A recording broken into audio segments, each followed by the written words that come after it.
Hey guys, welcome back to another segment of A2D, Agree to Disagree. I'm Michael. As always, I'm here with Brian. And today we are going to bring up everyone's favorite topic, and that's going to be the Los Angeles Lakers and your favorite guy to hate, LeBron James. Now, the only reason I'm wearing a Lakers jersey because I am wearing the greatest Laker to ever live, Kobe Bryant. I don't want to hear about how LeBron is the greatest Laker to ever live because he's not.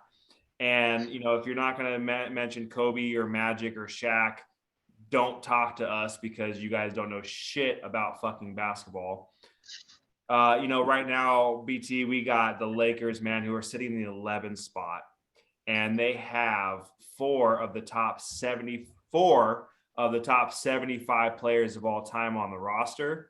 You can sit here and make excuses about Anthony Davis. You can make excuses about Russell Westbrook. You can make excuses about LeBron James and injuries and this and this and this and this. At the end of the day, we talked about in August, I think, whenever they made that trade for Russ, that was not a great trade for them. And that the floor spacing and that the plus minus and the turnover ratio was not a good fit for them. And now here we sit in April and we were right. So you actually label yourself a Laker fan because of Kobe and because of growing up, but right now you it's hard to go against it. So how do you feel about the Lakers, man? Well, real quick, I ain't no Laker fan. Let's just get that out the way real quick. You see that behind me? That's a Kobe fan. This is USA. That's black for a reason because I don't even rep. I'm a Suns fan and I respect Kobe. I have Right. Kobe jerseys hanging in my For closet. sure. Yeah, I'm a Kobe fan, and honestly, like I messed with Brandon Ingram, because he played with Kobe a little bit, and then they had these guys, Lonzo, Jordan Clarkson, when they had Julius Randle, Kuzma, some of these guys. Like I still rode with Kobe hard because that's my favorite athlete of all time. Period. But when he left, man, and then this dude came to town. Like I've always been a LeBron hater, so I'm not about to just all of a sudden like the guy and root for the guy. I don't flip flop like that. So for me, I respect him. I mean, I've been labeled a LeBron hater, sure, but I respect him. His place in history is definitely up there. I just don't think he's the GOAT or anything close to it. And it's obviously showing right now. He had a chance to tie the game last night and airball city, double clutch. How many times have we seen Kobe double clutch and still bury that shit with the defender right in his face? Yeah. Sometimes it don't matter. You got that. And I mean, he's old. What he's doing in his 17th season, age 39, whatever he is the best we've ever seen. That's a fact. That is the best we've ever seen at this age. But as a career-wise, we've seen him flop too many times. And this is, again, he's got him flopping, man. And as if you're the best player on your team, which honestly, I feel like Anthony Davis he's the reason they got that Mickey Mouse bubble championship is because he went off. Like LeBron, he's always a stat stuffer, kind of like Russ. Russ gets all that credit for padding stats. And when you watch the Lakers, I watch sometimes when they're on national television. And when I watch them, that's what you see. You see a bunch of individuals just padding stats is what it looks like to me. They don't play to win. He doesn't play to win. He's clearly chasing that scoring title. He's chasing Kareem, and he wants a scoring title added to his resume. At this point, seems like that's the only reason he's even going out there. I think he has to play at least two more of the next four to even qualify. Otherwise, because he's missed plenty of games with injury. So if he doesn't qualify, then he won't even, make it, obviously, for the scoring. It'll go to Giannis or Embiid, whoever gets it. But I mean, that's why he's playing, and that's why, to me, it's like Kobe never played. Kobe scored because that was his game, but he left his heart on the court. This guy, you've seen him time and time again just check out, just not really care. And Brian Windhorst from ESPN has said it, man. Every 4 years he wears teams out, and you're at this point with them now, and you got to ask yourself, if you're a Laker fan, would you rather imagine this starting lineup? I bet you they'd be better than the 11th seed. Lonzo Ball, Alex Caruso, Brandon Ingram, Kyle Kuzma, and Ivica Zubac, who's currently on the Clippers, right? That's a solid starting five. You got Larry Nance, possibly Jordan Clarkson, Josh Hart. You got guys coming off the bench that were on the Lakers. That's a good young core that they just completely gone. And now you're at the 11th seed and no sign of improvement. these guys aren't getting any younger. So, man, did that Mickey Mouse bubble championship, was it worth it? Was that one worth losing all these guys? Because now they're about to maybe go in complete rebuild. So for me, like, I'm definitely not a Laker fan, but I know the game. I watch the game, and it's man, the Laker fans should be upset because this isn't the Laker standard. They have 16 championships. That's the standard, not 1 out of 4 years since you've been on the team. They've had success, and that was because of a bubble, man. How many guys didn't even play because of the bubble? We had guys that just checked out and didn't even go to the bubble because they were worried about the coronavirus. So to me, you slap a big fat asterisk on that damn championship for sure. And 3 out of 4 years, I mean, this is going to be their second year because I don't think they're getting the play-in game. So they're going to miss the playoffs. This first year they missed the playoffs. Last year they got their ass whooped by the Suns in the first round. So I mean, is that the standard? As a Laker fan, Yeah, man. it's pathetic. So we live in Southern California, so a lot of the TNT games we get, a lot of the games we get on TV are Laker games. And so we've had the misfortune of being able to watch this clown for the last 4 years. He, so a little bit of history with my history with LeBron. So when I was a sophomore in high school, he was a senior at St. Vincent St. Mary's, and they played a tournament in Los Angeles, and I just watched this guy walk in. He thought he was better. I mean, he was better. Let's be real. He was better than everybody else in high school. He's better than most players now. I mean, he's been better. He is one of the great players of all time. I'm not going to take that away from him. But watching this kid walk in, at 16, I remember thinking at 16 years old, being like, man, this guy's a fucking asshole. And this guy just thinks that he is a better human being than anybody else.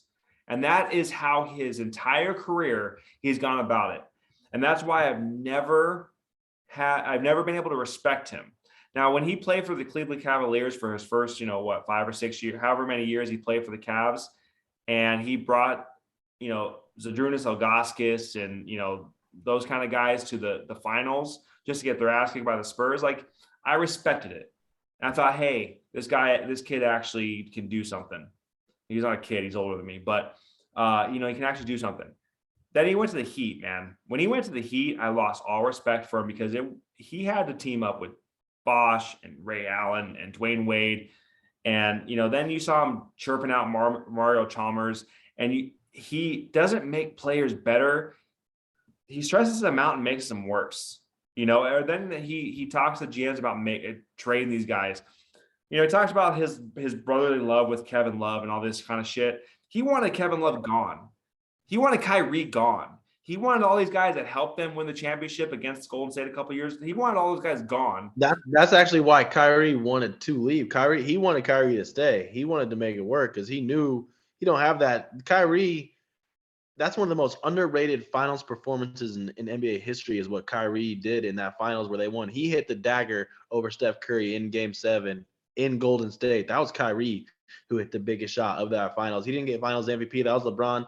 And to LeBron's credit, he had a crazy good finals performance, and he earned that one too. That's the most impressive feat to this day of his career is when they came back from 3-1, obviously against Golden State. They did that but Kyrie, man, you had that dog that was riding with you. That dude, Kyrie, brought it, man, and he was right there too. So Kyrie started feeling that too, man. He like exactly what you were just saying. And Kyrie, he didn't want to be the scapegoat, man. Anthony Davis, Russell Westbrook, they're the scapegoat now. Even what's his name? The dude, the GM, Kobe's boy, fucking Rob Pelinka right now. He's under fire because because the Russell Westbrook thing. When I guarantee you that was LeBron James written all over it.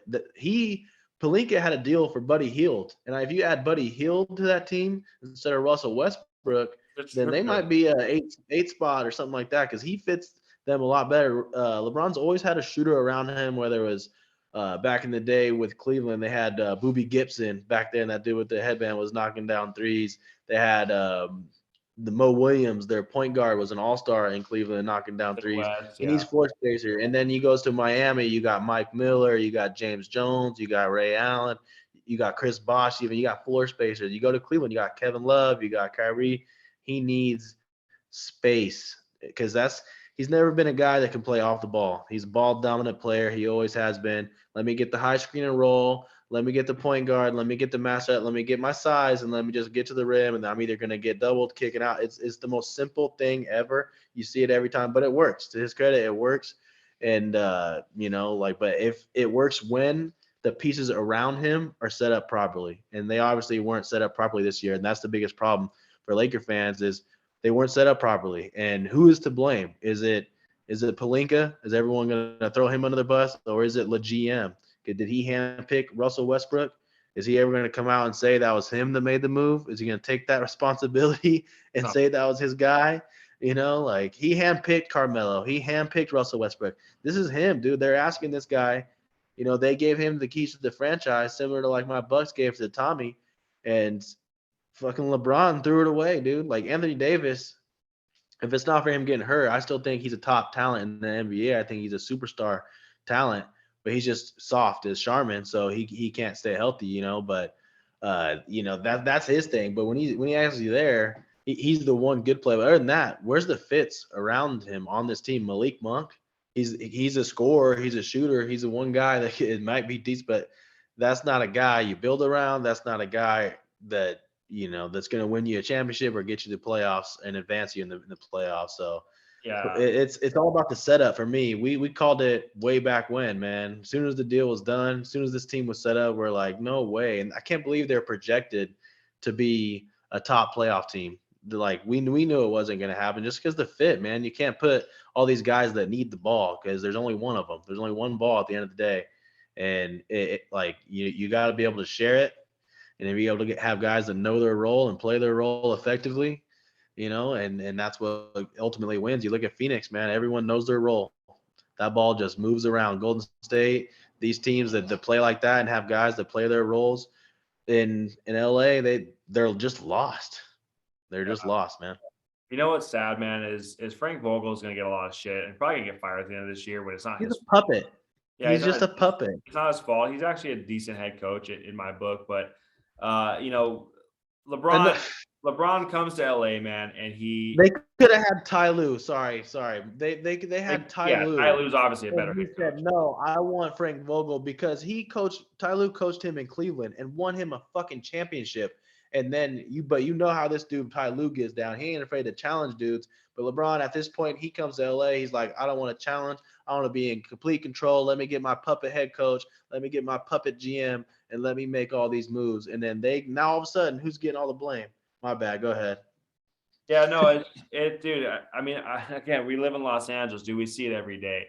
A lot of these Laker fans, a lot of them are bots online, first of all. But on top of that, man, they sit here and they just ride this guy's dick like it's the greatest thing since fucking roller coasters at Disneyland, man. It's just I can't imagine somebody being so lost in space that they think that this guy is the greatest Laker to ever live or one of the top 5 NBA players to ever live. Because let's be real, LeBron's mentality, now he might be one of the most like athletic and basketball players, but his mentality is nowhere close. I would even put his mentality in the top 100 basketball players of all time. His mentality is not there. He flops around, he bitches about everything, and he can't just maybe he can athletically take over a game, but not mentally. This guy, you said it last night against the Pelicans, he cracked in the final seconds. He airballed. You can't even call him LeBrick anymore because he airballed. I mean, he can't. He's not one of the greatest clutch players of all time. There's a lot of things that this guy can't do, and everybody talks about, oh, well, he's 6 foot whatever, and he's a tank, and he can get. What's his go-to move? What's his go-to move? Just get into the hole. He doesn't have one.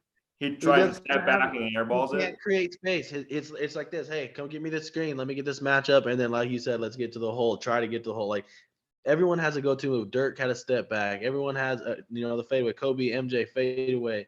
Guys have go-to. James Harden has a go-to move, for Christ's sakes. Jason Tatum has a sidestep. Luka Doncic has a step back. Guys have go-to moves, man. And this motherfucker ain't never had one. That's not him. But I mean, I don't want to just completely shit on the guy because to me, he's one of the greatest careers of all time, dude. It's undeniable. He's been there too long, so. And I don't even know if it's Laker fans that praise him. I think it's LeBron fans because he has some loyal fucking supporters, dude, that really think this dude. And to his credit, man, the career, he's gonna be the all-time leading scorer. He already has the triple double in career stats. So I mean, like he's been to so many finals too. So like Been to 10. it's He's been to 10, but he's 4-6. Okay, he's 4-6 in those finals. Okay, he has won 4, and the teams he's won those 4 with have had other superstars on those teams. So when you talk about greatest players of all time, I cannot put him in my top 5 because of that reason. Jordan and Kobe are my top 2 because of, we talked about earlier in other segments about NFL or about basketball, about, Luka and all those guys and what they meant to the team.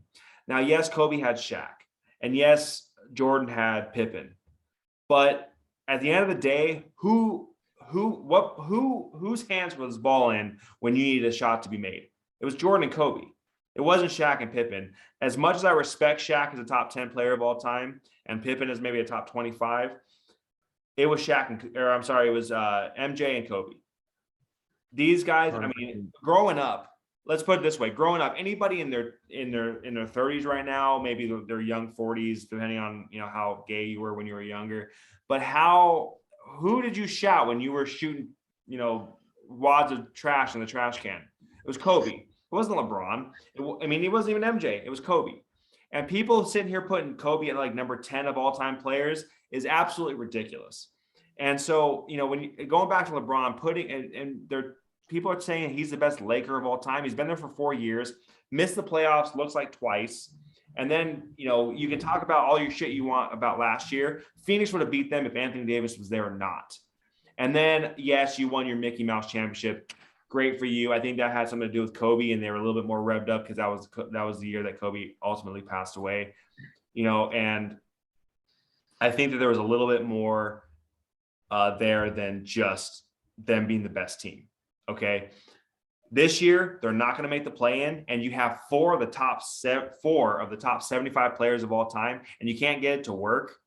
Give me a fucking break. And that starts from the top.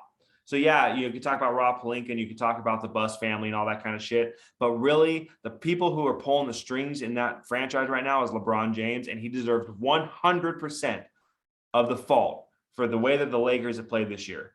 He just faked an ankle injury so he can miss one game, then come back and play against the worst team. Now they have keep that average, and then he scores 39. You got to keep that average up, big dog. Now you got Denver, Phoenix, I think it's Golden State and OKC.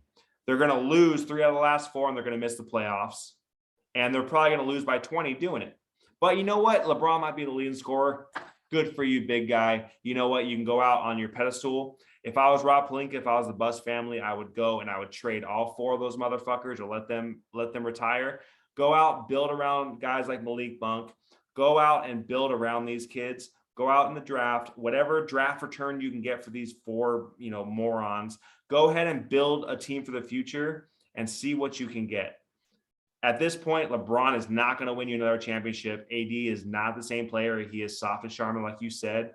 And they are not going to even put you in any kind of position to the way that Phoenix and Memphis are moving towards the future. No way in hell do the Lakers ever compete with a team like that. Yeah, Denver's getting Jamal Murray back. Dallas has Luka. Eventually, he's going to get a sidekick, and they're going to get even better. So, yeah, for sure. I agree. LeBron, he's not getting any younger. To me, maybe send him back to Cleveland. Cleveland has a young thing where he can go suck up all their resources or whatever. See what you can do with him. I would totally do that if I was running the show, but that's not going to happen. LeBron, it's going to be up to LeBron. He has the keys right now, so it's going to be up to him. But to me, the Anthony Davis is a must keep. Because if you can get rid of LeBron and then maybe bring in like a Damian Lillard or something, Russ, he's got to go too, obviously. But if you can pair somebody with an AD and actually keep AD healthy, invest in your training staff a little bit, do whatever you got to do to keep that guy healthy, and then you can maybe build something that way. because you don't build around Malik Monk. That's for for goddamn sure. So Well, Anthony Davis, to build me, you with keep him. him. I mean, Right. Yeah, he's a role player you can maybe keep around, but I mean, that man, that'd be such a tough position to be in if you're a Laker fan, considering all the players I mentioned earlier, all those young, talented players you gave up to potentially be in a rebuild mode. Like, is that what's gonna happen with the Lakers? What's gonna happen next year? Because this year, you and I both agree that they're not even gonna make the play in. So what's gonna happen next year? Because if you're a Laker fan, most Laker fans are probably thinking about next year. Russ, he's as good as gone. We could both assume that. But then what? LeBron, AD, are they Melo? I think Melo's actually a pretty good fit, so he could stick around. He could shoot. That shot's always going to be nice. So he might be worth keeping around. But are they going to try to give this another go? Are they going to be taken seriously next year with LeBron, AD? it's going to depend where LeBron ultimately ends up. Is going to depend on who has the worst record next year. Whoever gets that lottery ball next year is where LeBron ends up, because they're probably going to draft Bronny James, and he wants to play with his son, and that's gonna ice his legacy, and he wants to win a championship with us.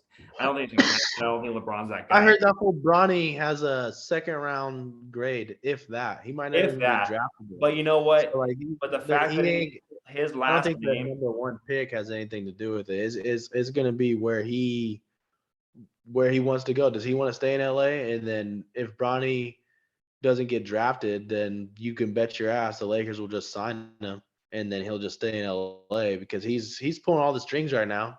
if you So I watch mean, this kid play, he's not even an NBA style player. But for sure, for sure. because he has the last name James, he's gonna. I can promise you, it's like the ball name. Like, obviously Lonzo and LaMelo deserve to be in the NBA, Yeah, but LiAngelo never got drafted. yeah. So I mean, at this point in time, like, yeah, I think Bronny is a senior this year. He has to go for 1 year eligibility, then he'll be out as of 2 years from now in that draft. Um, just because of his last name, because of the pull that LeBron has in the NBA, I do see him going probably higher, and he's probably gonna fuck up another organization because he's not that good of a player. I've seen a lot better players. That'll go with him. So like that'll be the thing. Like LeBron's gonna. I don't know what his contract looks like. He probably has it set up to where next year is his last year, to where he can have that freedom to go where he wants to go. He's always been a smart businessman and setting himself up to do whatever he wants to do. But that's the thing, is he's always looked out for numero uno. Never held it down at one spot for 20 years and endure and conquer and survive and still persevere through it all. That's a little bit different. But I mean, it's going to come down to next year. I mean, that's how we feel about it anyway. Because this year, as far as we're concerned, as far as I'm concerned, it's over. They are losing 3 out of 4. They're not going to get into the playing game. And even if they did, if they got lucky and made it to the 8th seed, then we know that they're going to get swept in the first round. So it'd be better for his legacy to maybe not even make it to the playoffs. I don't know, but either way, not looking good. My hope, my hope, and I pray to God it happens, is one of two things. Either they lose tomorrow or tonight, or tomorrow against Denver, and then the Tuesday's game is Phoenix's way of ending the season 2 years in a row, or they can find a way to sneak their way into that 8th seed.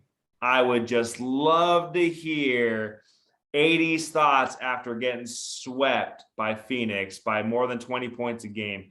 Right now, we're averaging a victory of 20 points a game. And the first 2 games, AD and LeBron and Russ and Carmelo were on the floor. So I want to hear about the excuse after that series. Because last series, they had all the excuses. Oh, my leg and my knee and this and this and this and this. Bullshit. Phoenix outplayed. They beat you 4 games in a row. They're going to beat you 4 or 3 games in a row again, or 4 games in a row again. You're no match for Phoenix. LA, LeBron, you're no match. So one of two things. I want to see Phoenix end their season again for the 2nd year in a row. And I just want to see LeBron and AD and all those guys make excuses. That's all I got to say. That's all I got to say, because I fucking hate the Lakers. I've always respected Kobe. I have a lot of Kobe jerseys in my fucking closet. will never wear LeBron on my shoulders. So that's all I gotta say about that. For sure, man. I mean, we'll see. I don't think they're gonna get there. So don't get your hopes too excited because we just went over their upcoming schedule, man, I and we still don't have think that Tuesday. I still have right. Tuesday, and let's see how Hey, many he might as well. back. You never know. Anthony Davis could come back, dude, and they could get hot. They could He win a came few. back So yesterday. He lost to the Pelicans. did he play? He did play. Oh, Huh. he played. Oh yeah, he had 23 and 12, Oh and yeah, lost to the Pelicans. yeah. My So boy let's see them play a good Brandon team. Ingram had 29, walking out saying LeBrick, LeBrick. That Can't fool be LeBron, LeBrick if you Brandon don't hit the Ingram. rim, brother. You can't be LeBrick if Man, you don't but hit the man, rim. how good does that got to feel for Brandon Ingram? He's like, you wanted to trade me, and now here I am getting buckets on you, man. Like, Yeah. good for you, Bi. Get after their asses, man. Yeah, and he's a good player, man. But anyway, guys, yeah, hey, we went a little long on this. Hey, we're not Laker haters. We're just LeBron haters a little bit. I mean, I don't like the Lakers either, but I don't necessarily think that they are a dynasty team. But anyway, let us know what you guys think. Going forward, is this a team that needs to be blown up, or is this a team that can respond? Let us know. We still got 4 or 5 games left in the season. They still have a chance. So let us know what you think, and go ahead and hit that subscribe button. And until next time, A2D.